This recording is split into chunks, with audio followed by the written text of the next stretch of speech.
A warm welcome to the Perthshire Chamber of Commerce podcast studio, and today we're joined by Lee Steele of Rabbit Hole Cakes, who were the winners of our Castle Water Excellence in Food and Drink Produce Award at our Star Awards in 2024.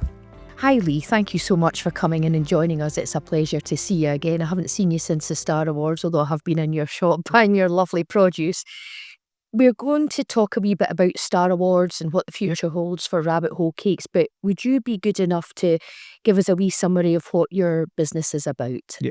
So Rabbit Hole Cakes specialises in everything from a cupcake right through to a wedding cake and anything cake in the middle. We make everything by hand using the best kind of produce we can at trying to be a reasonable price point in this day and age, yeah. Are you finding your shop busy at the moment? We thought January would maybe be a little bit of a quiet month, but it seems to just have been like a normal kind of September, October time, and that's good for this time of year, yeah. That's perfect. Long may it continue. Yeah. Lee, obviously, I know you work extremely hard and extremely long hours. What made you decide to take extra time to enter a Star Award? Because it does take a wee investment in the time side of things, doesn't it? Yeah.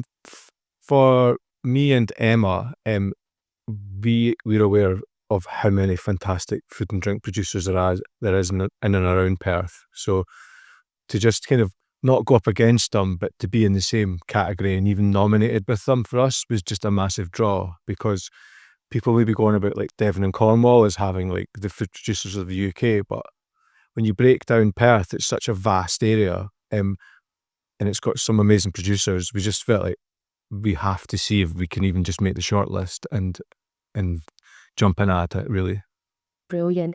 You know, it does take time, and it takes a bit of it. It probably gets you thinking about the business, doesn't it? You know, did you find that part of it a worthwhile process? Yeah, with the initial application, you find yourself thinking and maybe drawing on things that you've not got time throughout the year to look at and really nail on that maybe we could actually improve on this going forward, or maybe, well, we forgot we'd done that. It's really impressive. So it gives you a chance to maybe step back and take a little bit of stock of what's actually happened in that year that you're kind of divulging information about. That you wouldn't have had the time or the need to read until you're kind of nicely forced to. Yeah, just because everyone's always busy and there's things you forget that you do throughout the year. So when you're thinking back, the application does open your mind up to these things. Brilliant. Obviously, there's two main parts to the process. There's the online application, and then there is the physical visits from the judges. How did you find the physical judging part when they come and visit you and find out more about your business? Because I know the judges, they love it, you know, and I don't envy them, you know, because it's not an easy job, and you go into the first one and you think, that's great, surely to goodness that's going to be the winner. And then they come out of the second one and they're like, oh, and you know, it's usually quite hard to decide. And competition is quite fierce in the categories, particularly, you know, in some of them. And so we do pick judges, you know, that are well seasoned. Yeah. And then they come in and they really enjoy the process, because we're all inquisitive and, you know, we like to know more and get to know the people behind the businesses. How did you find that part? It's obviously daunting to start that someone's coming in to kind of not go through you with a fine tooth comb, but they're judge you, yeah. But they're all really relaxed, really chilled, and I think they know themselves. It's a long day for them as well, going in and about. So they're not pressing you. It's not like Dragon's Den where they're constantly at you with loads of questions. It's really chilled, and you kind of you forget and you're just speaking to them normally. I think if you put too much pressure on yourself, then you're not going to really put across your message of what you want to put across. Yeah. And I think that's the thing, isn't it? It's your business. Yeah. You know, people can be experts in different things, or they were great in their businesses or are great in their businesses. But you know that, isn't it? Yeah. And I think just with those sort of curious business minds coming in, they're coming in to just find out more, you know, and asking more questions. And it's important that's a positive part of it, isn't it? Yeah. And I know they certainly go out, and it is a long day in some cases, because by the very nature of it, they could be all over Perthshire, which is quite a Yeah. big area. But you're out seeing the countryside, and I think it's a reminder for them all that we're based here, why we're based here, because it's obviously a lovely area Yeah. with a thriving business Yeah. community, and it kind of invigorates you. And we also, for me personally, I actually picked up a few little hints and tips from them that Did you? why you're not doing it this way. You could maybe do something this way, and it would streamline it, make it a little bit easier for you. So you are getting a little bit of help and advice off them at the same time as well. That's fabulous, isn't Yeah. it? Yeah, it's nice. It's a nice way to sort of get to know other people. Yeah. It's a different format, isn't Yeah. it, for sure? How, when you're obviously there on the night and you win, how does that feel, and are there benefits to winning? I can't really remember how it felt in the night because Emma was screaming in my ear. Yeah, the benefits are you're networking, even though you're at an award and you're still networking with other businesses, other people, and it does get you noticed. We've got the trophy in the shop, customers ask questions, suppliers ask questions as well, so it does get noticed, and it's a sign of confidence in a business in Perth and Kinross that some people just like to know that they're using, it's a stamp of approval in a way, I suppose. And we're so lucky. I'm always delighted that we've got this opportunity to showcase the businesses that we have, because we have such a raft of really great things to talk about, Yeah. and it really does, businesses like yours providing products and services to such a high standard. It really helps us to be able to communicate that and encourage people to come and locate here or stay here, and it keeps it all vibrant, Yeah. doesn't it? So it's so important. Definitely. Lee, if I can step back a bit now, you obviously started this business, Yeah. the two of you, Yeah. you and your wife, Emma. What's your background, and then what made you decide to take the leap into starting your own business? So we started this in 2020. Before that, just before the long drawn out COVID situation, I worked at 63 Tay Street in the town. I worked there for about 7 to 10 years, I can't quite remember. And we were thinking about opening a restaurant. We'd always wanted to do something in the town, and then lockdown obviously happened, and I think that kind of nailed it from us that maybe a restaurant wasn't the best avenue to go down, just with you've seen how a lot of them were just left out on their own with no income. So we decided that maybe that wasn't the best avenue for us. We're a young family, and at the end of the day, everyone's still got bills to pay. So we looked at other options, and then I love to bake and do things like that, and then we started doing what everyone was doing in lockdown, making cake, and then you go, no, maybe I've got a bit too much here, so I'm going to have to maybe put some of this on Facebook. And then we kind of started getting requests, could you do this, could you do that? And then all of a sudden we're like, maybe this is the light bulb moment, and kind of grew from that. And we were doing it from home still, and I was back at work, but when your heart's not in something anymore, you kind of feel that straight off. And then we were just like, this is what we need to do. And then we done it. We found a shop. A lot of people said we were bonkers for going on the high street, but we were like, it fitted us, it fitted where we wanted to go.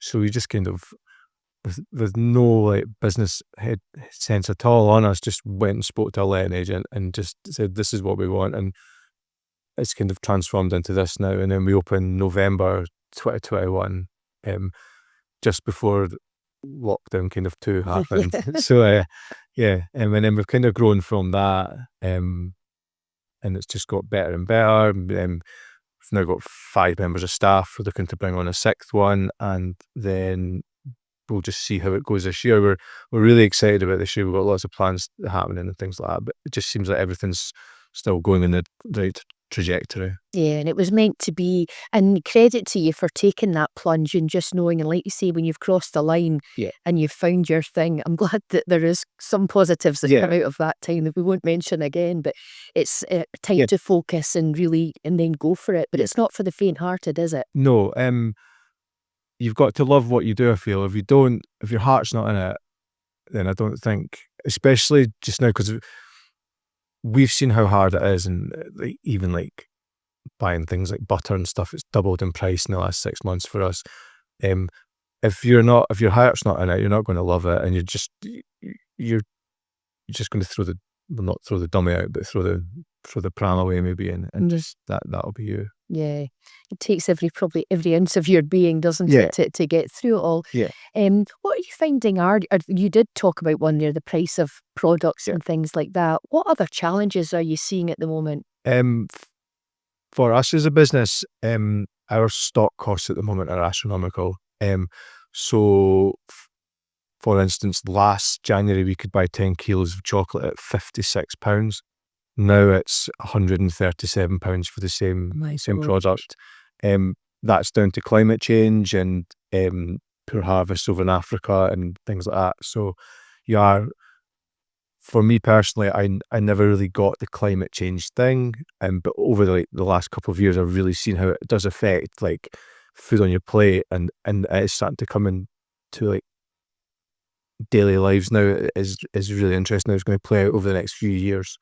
Out with staff costs and things like that. It's not staff costs, sorry. Food costs.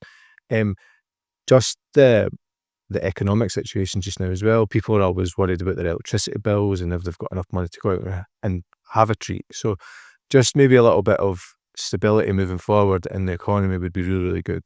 Yeah, it's always a call for that, isn't it? To support us in what we're all trying to do. Yeah. Absolutely.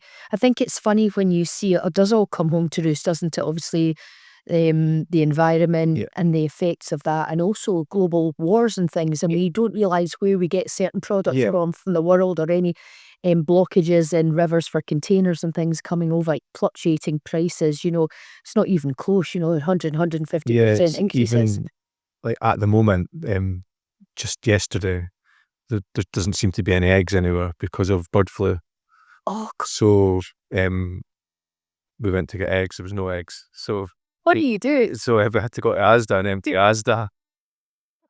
No eggs in Asda. Yeah. So just like little things like that you always take for granted you're going to get eggs, and all of a sudden you can't get eggs, and you're just kind of like, oh, what do I do?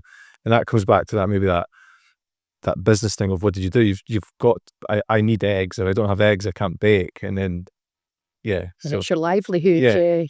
Down to eggs. Yeah, absolutely. It's just problem solving the whole time, and there does seem to be a lot of it's one thing after the other for the last few years, hasn't it? You obviously have your beautiful bricks and mortar shop in the high street in Perth.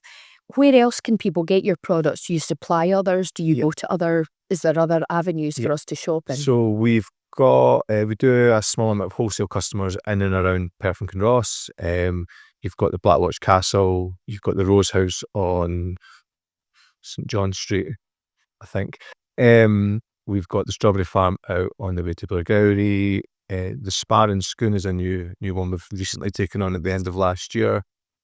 And we've got that, and then we've got our e-commerce platform, which is under a revamp at the moment. So it's relaunching on, we'll just say mid-February.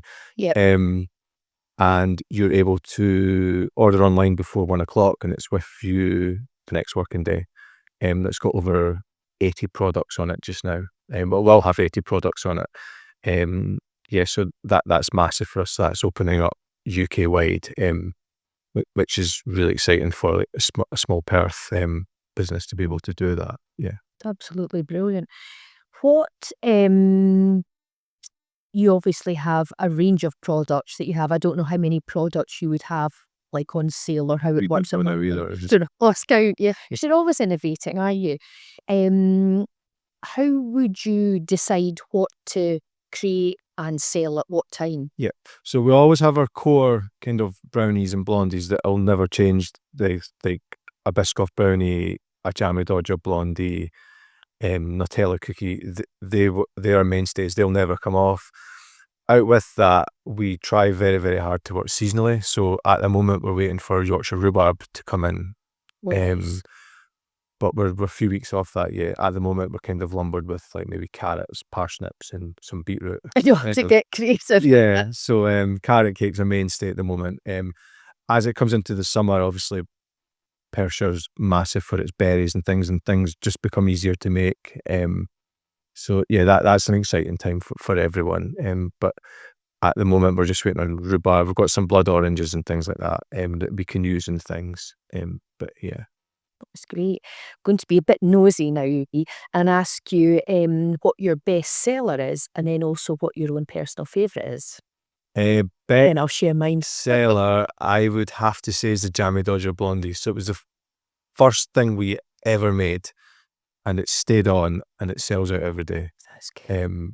I think it's just nostalgia for people. Everyone knows what a Jammy Dodger is, and if you don't know what you're wanting, a Jammy Dodger is always there smiling at you. Yeah. Yeah. How nice. My favorite. See, it changes all the time, but ever since the Dubai chocolate bar thing on TikTok, I'm obsessed with pistachios. So pistachio cookie heated up is a game changer for me. How nice. Yeah. We're a big fan of your products, obviously, and I love the Nutella cookie. I think we've gone through a few of those, and also the cookie slices. Yeah. And they're great. There's not many things that I can sometimes struggle to finish, Yeah. but they just leave you completely satisfied. Yeah, They're good, great. good. Lee, that was absolutely great to go through and learn a bit more about the business, and we always love learning about the people and the faces behind the business and their stories. So thank you so much for taking the time to talk to us today, and I look forward to seeing what's ahead for you. Perfect. Thank you. Thank you. Thank you.